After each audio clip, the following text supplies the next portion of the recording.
to move over to the U.S. Senate today as they are about to gavel in. And again, Senate lawmakers expected to continue debate on proceeding to a measure proposing to lift the debt ceiling through December 2014. Live now to the floor of the U.S. Senate here on C-SPAN 2.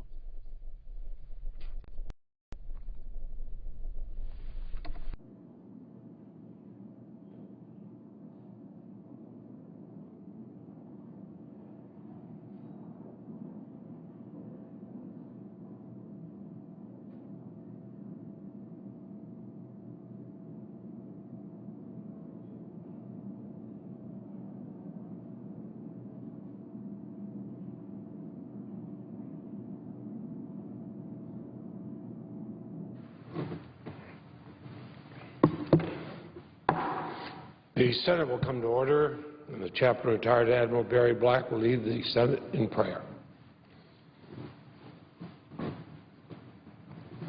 Let us pray. Sovereign God, Creator and Sustainer of us all, you have been our dwelling place in all generations. Thank you for your faithfulness, even when we are unfaithful. Lead our lawmakers this day so that they may work in a way that your name is honored. Lord, point out to them the road they should follow as you give them the wisdom and courage to do their duty. Help them not to be dominated by what they have been rather than by what they could become. May they never forget their accountability to you as servants and stewards of your purposes. We pray in your great name. Amen. Please join me in reciting the Pledge of Allegiance to the flag. I pledge allegiance to the flag of the United States of America and to the republic for which it stands, one nation, under God, indivisible, with liberty and justice for all.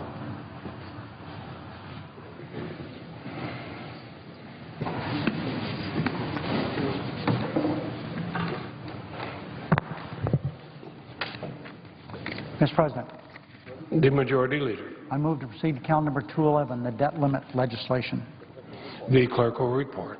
Motion to proceed to the consideration of calendar number 211 as 1569, a bill to ensure the complete and timely payment of the obligations of the United States government until December 31st, 2014. Mr. President, the Senate will recess from 12:30 until 2:15 to allow for the weekly caucus meetings. There are productive negotiations going on with the Republican leader.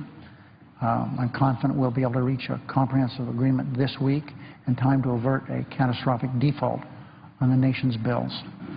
The Republican leader and I will keep our members informed as how negotiations are going, and I express my appreciation to everyone for their patience.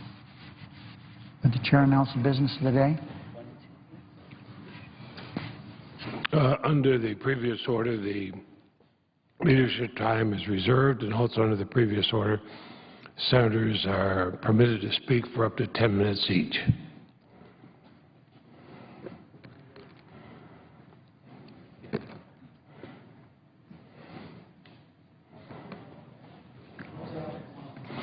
Clerk will call the roll. Mr. Alexander.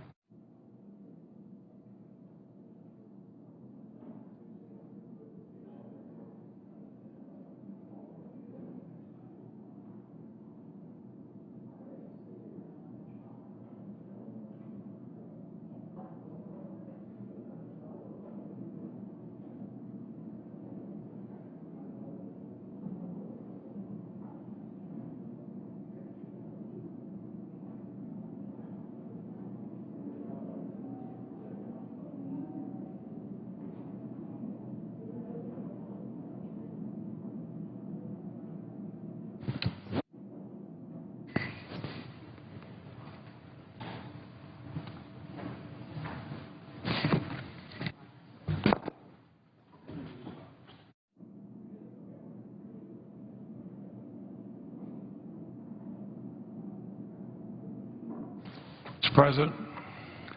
Senator from Vermont. Mr. President, I ask the call of the quorum be dispensed with. Without objection, so ordered. Mr. President, the distinguished presiding officer is, like myself, a New Englander and knows what fall is like in our part of the country. And late last month, I was fortunate to enjoy the most lovely settings I think can be found anywhere, anytime, as Vermont's hillsides were painted orange and yellow and red by peak fall colors set against powder blue skies. Vermonters love these sublime few weeks. We happily welcome visitors from around the United States. Actually, we welcome visitors from around the world. It's interesting to walk down the streets of some of our cities and just hear several different languages being spoken as visitors come here. And they share the experience, and they hike, and they bike, and they fish, and they hunt on our extensive conserved natural areas. But these best of times have become the worst of times, as Vermonters and visitors alike have found closed signs on our favorite natural areas due to the Tea Party shutdown of the federal government. The window is quickly closing in Vermont for the fish and wildlife biologists and national forest rangers who have work that must be done before snow flies. And we know how Washington can close down for an inch or two of snow. We're talking about 10, 15, 20 inches of snow. These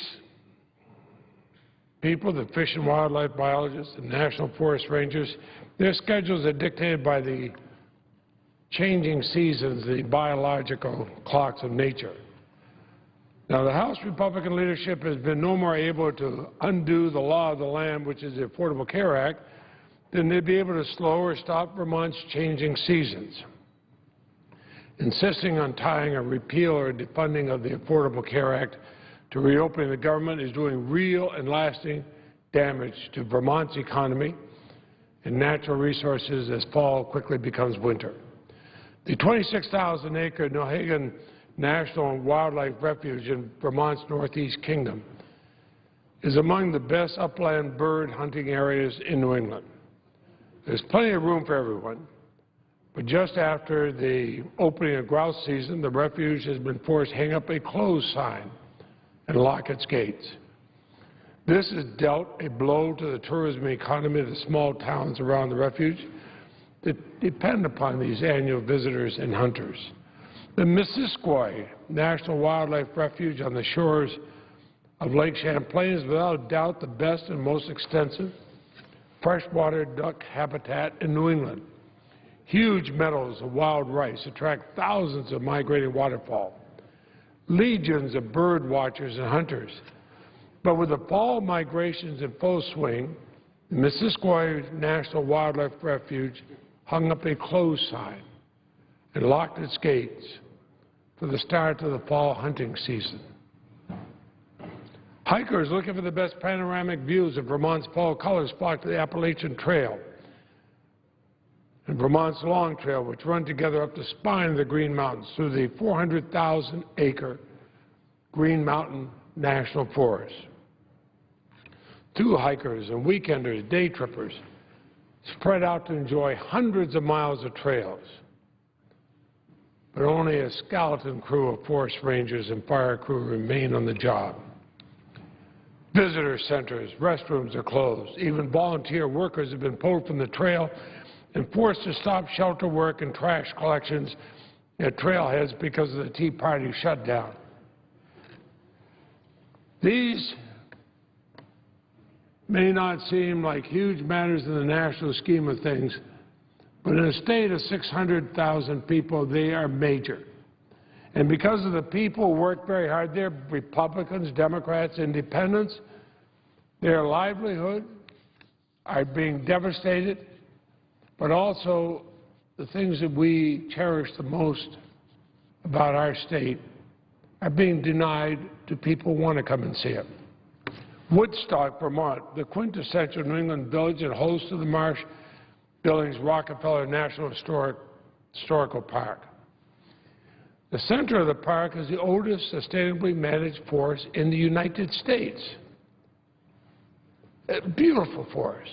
Oldest sustainably managed forest in the United States. But visitors are denied access to that forest in all its fall glory.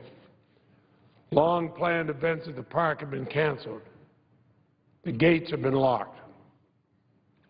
Certainly there are many more places for visitors to enjoy. It's been a wonderful, picture-perfect season. I'm told by my friends and neighbors who live near our home in Vermont, it's been absolutely gorgeous. Much as I love all my colleagues, enjoy being with them, I'd much rather be up there seeing the same view they are. But the closing of our federal lands, just as hunting seasons begin, the hillsides shine, is depriving Americans from experiencing the country's natural heritage. It's causing serious economic damage to the small towns and innkeepers and guides who depend upon these areas for their living.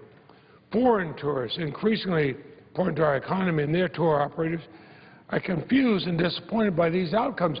They say, these sort of things never happen in our country. You're the wealthiest, most powerful nation on earth. Why are you doing this? Other conservation work is being curtailed as well, and actually in ways that are likely to do lasting damage. Control of parasitic sea lamprey in Lake Champlain has to be accomplished each fall to protect game fish and threatened species. There's a very short window when the sea lamprey treatments can be applied before these parasites migrate from the rivers to the lake, and that window is fast closing. It's going to be missed if U.S. Fish and Wildlife Service biologists remain on furlough. If these fall treatments do not take place, thousands of young sea lamprey will be allowed to reach the lake where they are immune to treatment. They live for years. They devastate the fisheries. It'll undo years of work. It'll waste millions of dollars. Taxpayers' dollars that have been invested in this program will be wasted by a small group of radical obstructionists run out to jump in front of the cameras and say things that make no sense at all. And in Vermont and across the country, there's a lot of work that needs to take place on our federal land before winter snows sweep in. Snowmobiling is very popular among my constituents. It's a mainstay during our winter economy. But fall is the time that the trails are graded and bridges repaired. Our most important trail networks are on federal lands. Important maintenance is being delayed or deferred in some cases due to a Tea Party shutdown. Trails are not open before the snow flies. The devastating impact on tourism and local communities is going to last all winter long. And it's going to impact people who want to go to work every day, who are hardworking, honest, good people who can't understand what is happening here in Washington, nor can I. Fall in Vermont is the most glorious season. It's my favorite one. We welcome visitors. We get outdoors ourselves. We're busy preparing for the long winter to come. And our hardworking federal partners are proud of the work they do on these federal lands. And they know that this manufactured Tea Party crisis is causing real and lasting damage to our natural resources and the Vermont economy. And national parks and refuges in Vermont are not the only places closed for business. According to the Coalition of National Park Service Retirees, every day that the federal government is shuttered costs the Park Service nearly $500,000 in lost fee collections nationwide. And the impacts are even greater for the surrounding communities. They're losing $76 million per day in visitor spending. Well, some in the Tea Party actually have the arrogance to go on television and argue that shutting down the federal government is saving us money. The truth is just the opposite. It's costing every one of us taxpayers money, and it's costing everybody in the private sector huge amounts of money. And now as we reach day 15, the Tea Party shutdown, the Park Service has been denied over $6 million in lost revenues. The local communities, these are not government workers, the local communities, these are honest, hardworking men and women, they've lost over $1 billion. And that's why several states have chosen to put the bill to reopen a handful of national parks to stop further losses to local economies. The cost from shutting down the government, paired with the lost revenue, that's what's keeping us in the red. So I'd say to this small group of obstructionists, stop wasting time. Put our government back to work. Put our government back to work. Show the rest of the world that we really are the great country we know we are. I want to get back to work for Vermonters, but we owe it to our constituents to resolve this now. Start making real decisions about our future. Speaker Boehner should call up the Senate continuing resolution for a vote. It would receive bipartisan support. We'd put an end to this pointless Tea Party shutdown. We'd reopen our federal lands. We'd be supporting our local economies. There's more I could say, Mr. President, and I will. But I applaud Majority Leader Reid for working with the Republican leader, Senator McConnell. I applaud them for being what grown-ups should be and trying to bring us back and try to bring our government back and showing what a great country we are. So we don't have countries like China saying, oh, well, we should not rely on American currency. I mean, they're not reliable people. We're getting this all over the world. Well, Americans are not reliable. What damage these Tea Party obstructionists are doing to a great country. We ask our military to be serving around the world protecting us, and maybe they'll get paid. But a lot of the support services for them, the VA and whatnot, are being closed down. If we do that, we'll go down and they'll have rallies and say, oh, this great nation, we have to do this and that. The same people have shut down the government and saying, oh, it's terrible, the government is shut down. I think the American people can see through that. I don't care what party you belong to or who you are, with the exception of a small group. People know this country has to be open so it can work. It can work for all of us. It can project an image of strength and stability throughout the world. And can do the things that have made us great in the past that will keep making us great in the future. Not this shabby, shabby exercise. Mr. President, I suggest you have to quorum. The clerk will call the roll. Mr. Alexander.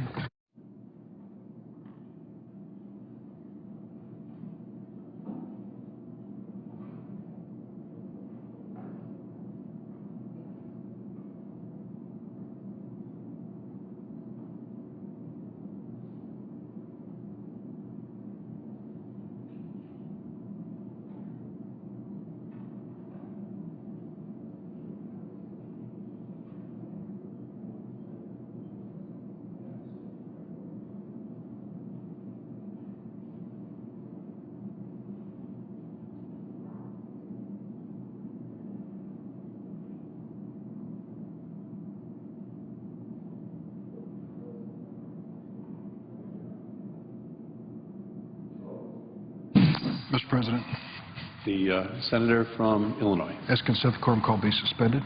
Without objection, so ordered. Mr. President, 2 weeks the government's been shut down. It's hard to imagine. It seems a lot longer if you're sitting here in the midst of this maelstrom. 2 weeks since the junior senator from Texas took the floor and for 21 hours held the floor, giving a speech calling for the end of Obamacare as we know it. In that period of time, we've learned a lot about ourselves. We've learned a lot about this country. I think about the 800,000 federal employees furloughed, many of whom struggle to get by and now have no paycheck coming in. It's a hardship. It's totally unnecessary. a hardship that was imposed on them because there was a strategy, a political strategy, political gamesmanship that said, well, we can sacrifice the well-being of those federal employees and their families to make our political point. It turns out that they went further. They went further in suggesting that they were going to cut off the benefits that these government agencies offered.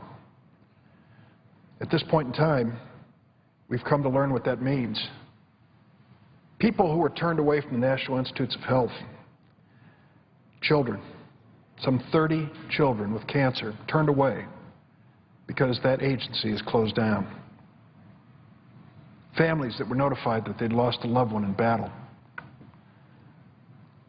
and were denied the basic benefits we provided to all families facing that terrible grief. The lack of food safety inspections when salmonella outbreaks were being reported around the country. The list just goes on and on and on. John F. Kennedy wrote a book called Profiles in Courage and talked about those in public service who showed extraordinary courage. Mr. President, I would suggest it takes no courage whatsoever to hurt 800,000 innocent federal employees. It takes no courage whatsoever to deny the basic benefits of government to thousands, maybe even millions of American people. I think it's political cowardice.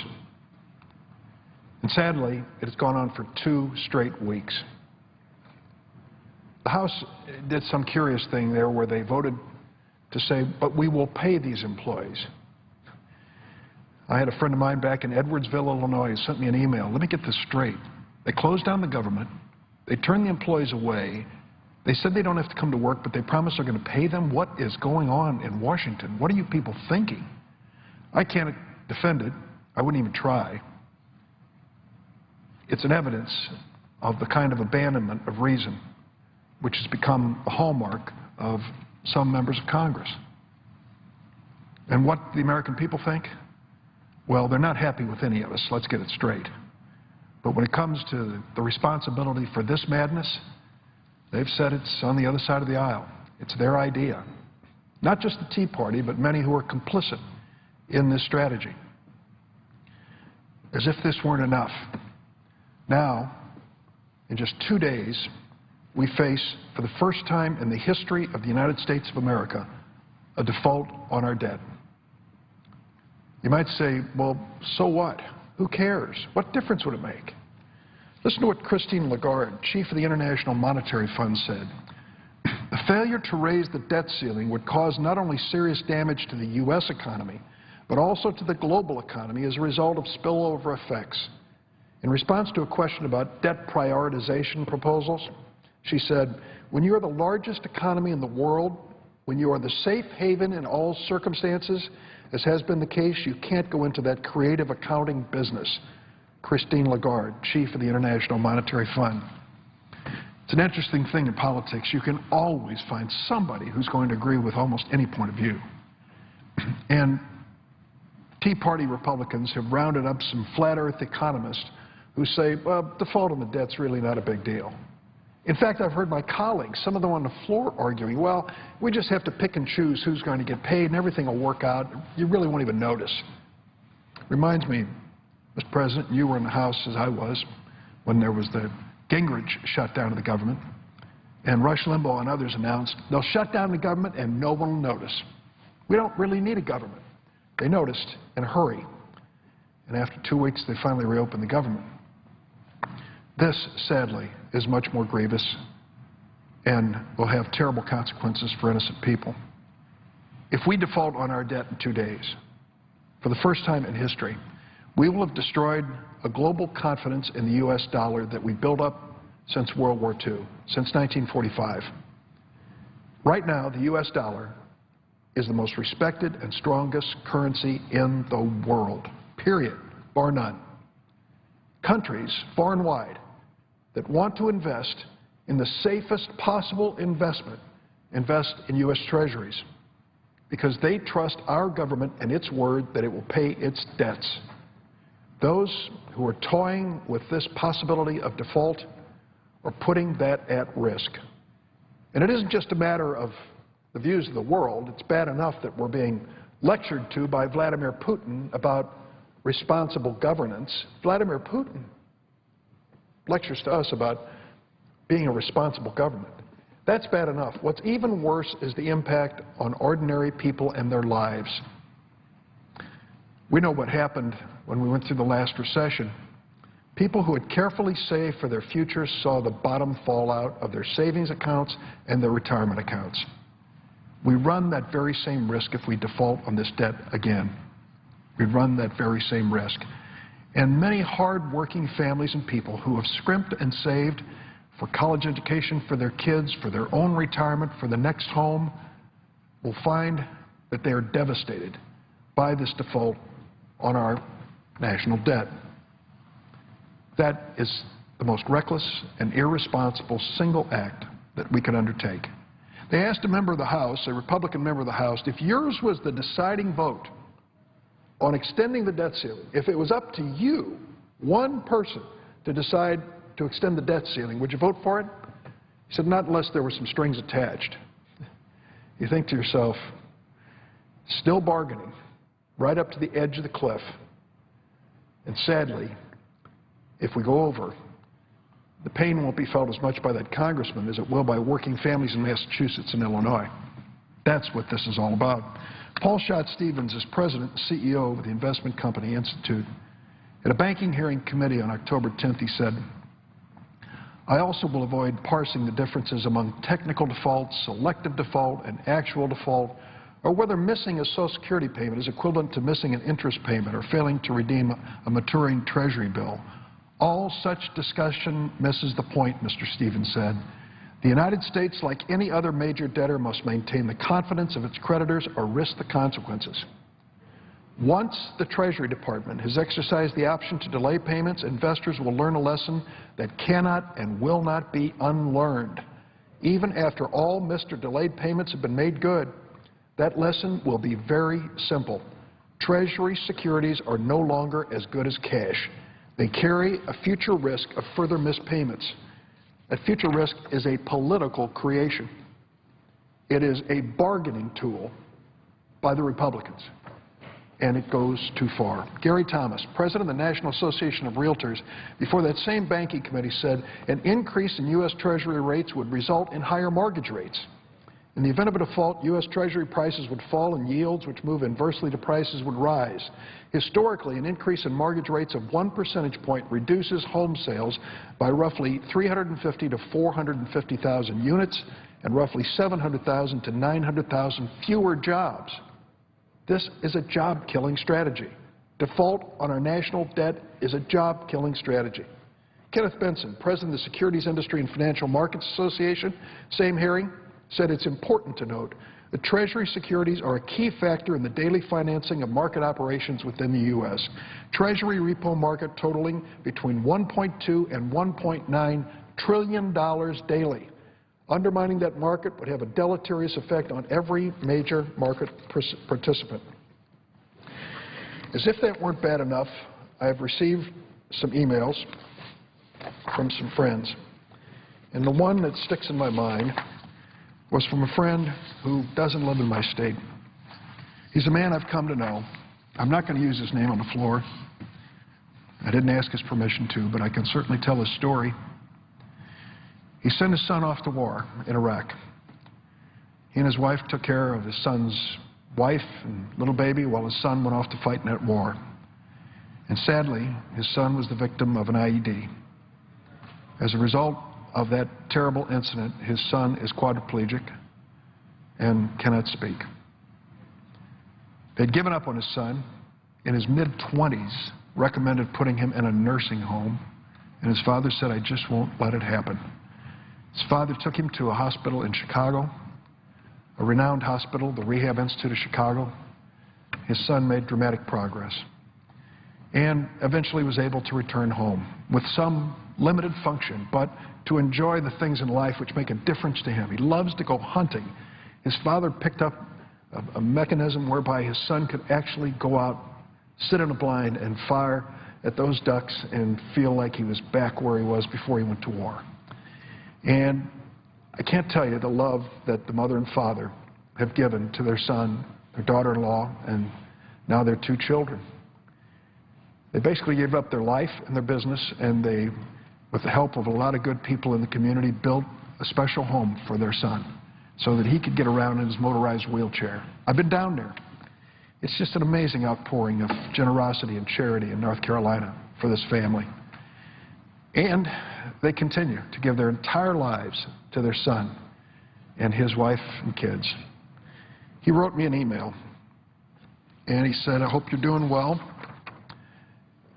We see you on C-SPAN. Thank you for taking a moment to read about our concern. This concern is about my son. It affects him and thousands of other wounded veterans. We're quite concerned about what we are hearing coming out of the VA. Excuse me. The thought of the VA check not arriving in November has all of us nervous. We're sure this is a feeling in households across the country.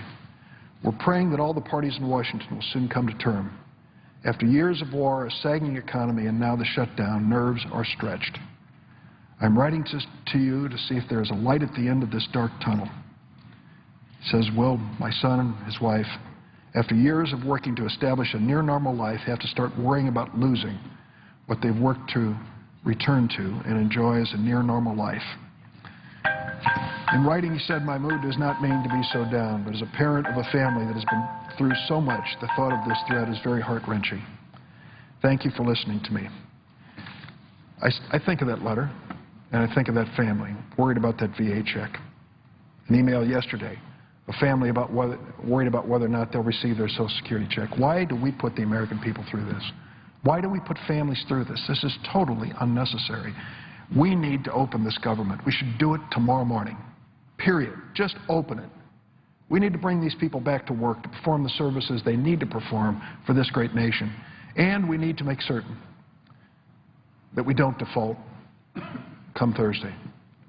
The default would have a negative impact that would have far-reaching consequences beyond this political battle today.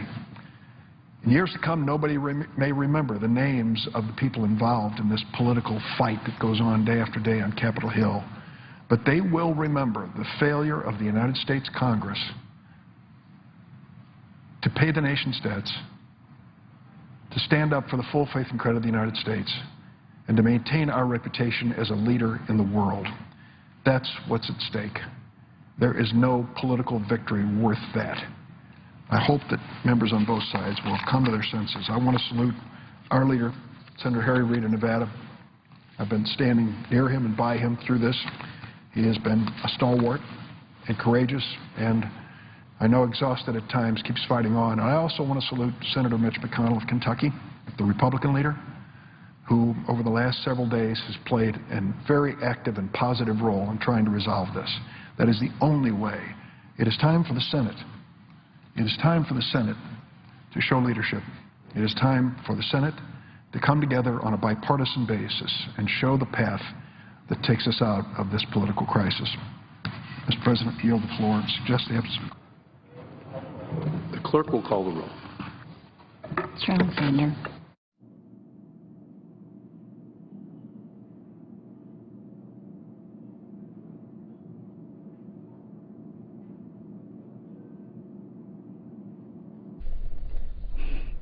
The Senate day just getting underway here. Senators expected to continue crafting a deal to break the government shutdown stalemate. Indications are that a deal is near here in the Senate, but the Associated Press is reporting that the House is now coming forward with a new proposal separate from the Senate. House Speaker John Boehner and House leaders are meeting this morning to discuss the proposal, and shortly we expect them to come to the microphones here at the Capitol Visitor Center to talk about it. With the government shutdown now into its 15th day and the deadline for raising the debt ceiling this coming Thursday, this new Republican plan could create a challenge for lawmakers to reach a deal within 48 hours. Again, this is a live picture from the Capitol Visitor Center, where we do expect House Speaker John Boehner to speak with reporters about the potential deal that is emerging in the House. And as we hear from senators on the floor, we will continue to bring this shot to you online at cspan.org.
Doing that just to divert attention to the fact that he's actually part of it. He's just doing that to divert attention to the fact that he's actually part of it.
Oh, well.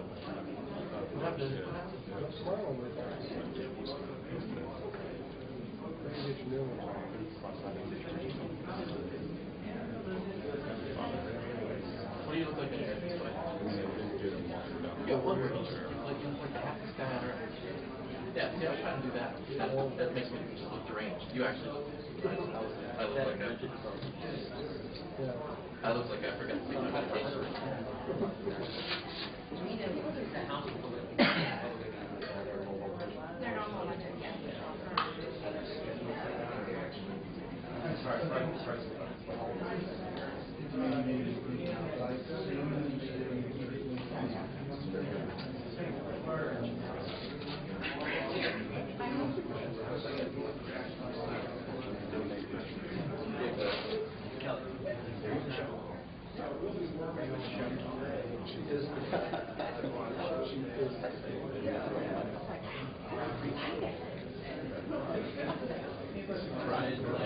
And now we'll go to Kelly O'Donnell for the next 26 minutes.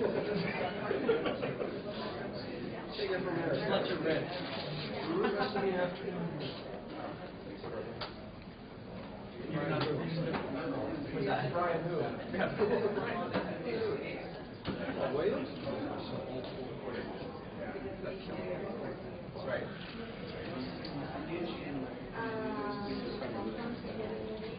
Probably about 15 more minutes. Really? Wait, what? 15 more. 15? I mean, like, I thought it would be 10 when I got picked out. That picked out. What? Probably 15. No, just stay down. But I could get up now because my legs are going again. Yeah. I wish. I got some. I will not.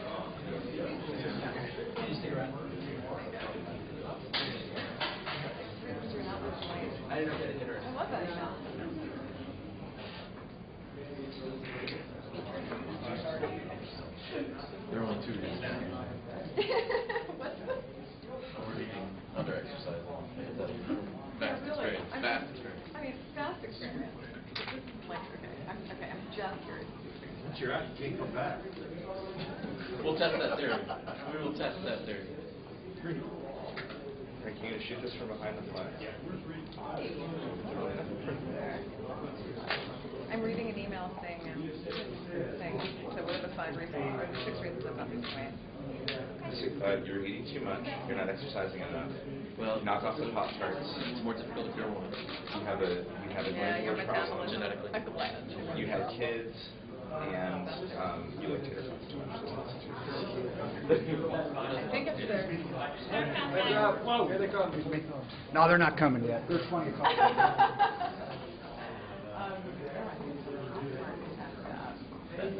That's bull. Oh, and the bacon maple brown sugar. Do yourself a favor. Not eating Pop-Tarts. Not eating Pop-Tarts. So. No, I have to say I tried to have bacon because I didn't work. Really? Do you want? Because actually, politically. Would you like to make a statement about that? Cows and chicken. I'm of Serbian heritage, and I would actually I would have to change my last name if I stopped eating pork. Actually make my sausages.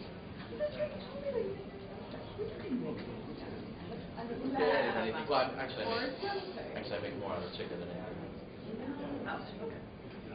So when did you eat pork? When did I eat it? No, why did you not? It's for me, just having traveled in the sea for Yeah, me too. Yeah. Beef girls. It's disgusting. Eggs are disgusting. They really are. They are disgusting. Also, They are what they eat. They are what they eat. And you can't believe what they eat. They eat everything.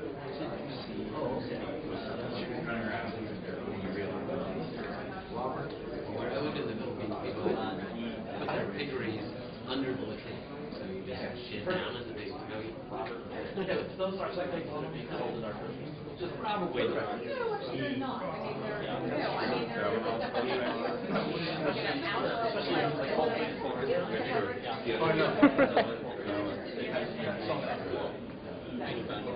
But if you go to the Philippines or Southeast Asia or something, Sit down first. you always think they're I just, when I was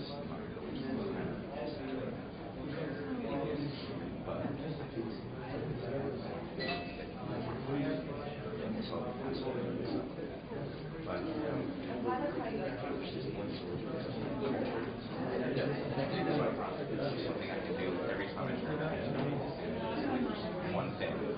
Nothing else. Yeah, that was the other thing.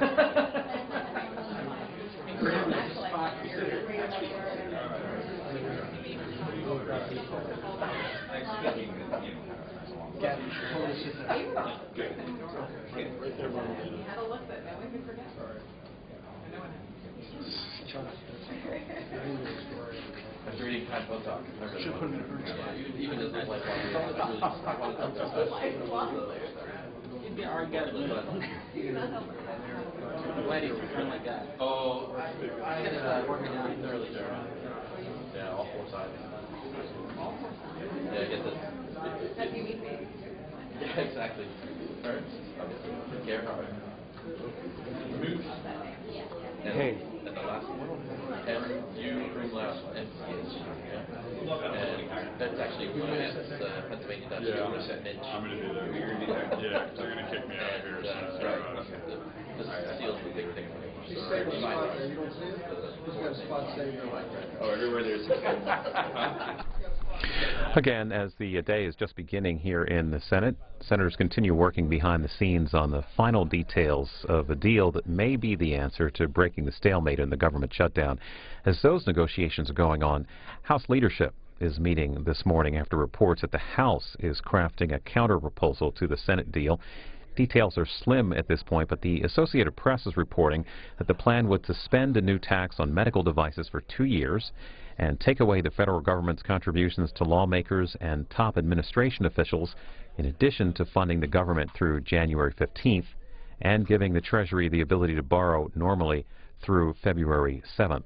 We are live here at the Capitol Visitor Center waiting to hear some more of those details as the meeting among House leadership comes to a close. It should be just a couple of minutes.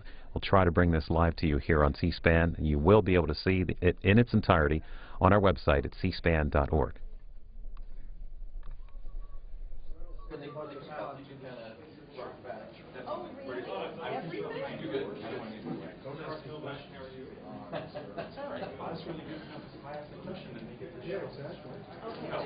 We'll get the shot.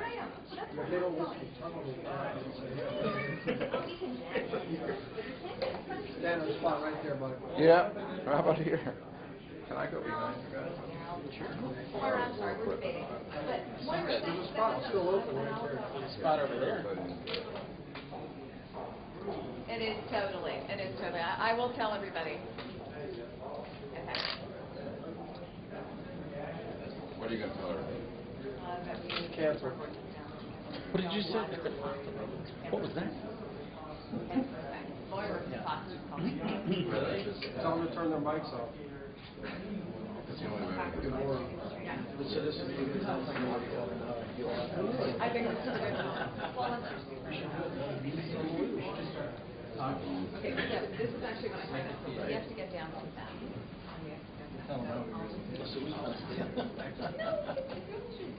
But you're so broad. It's too late. Hey, you guys aren't going to pop out and block us, right? No, as long as I'm going to stay here. Only Mike. That's why they're there. No, he's not. He's not good enough.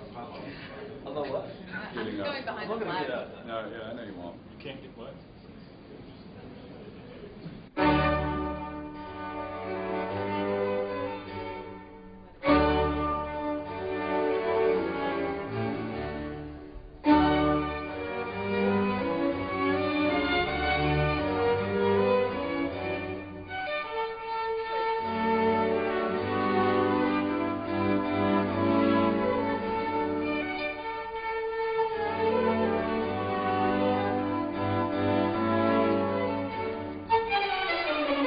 Thank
you.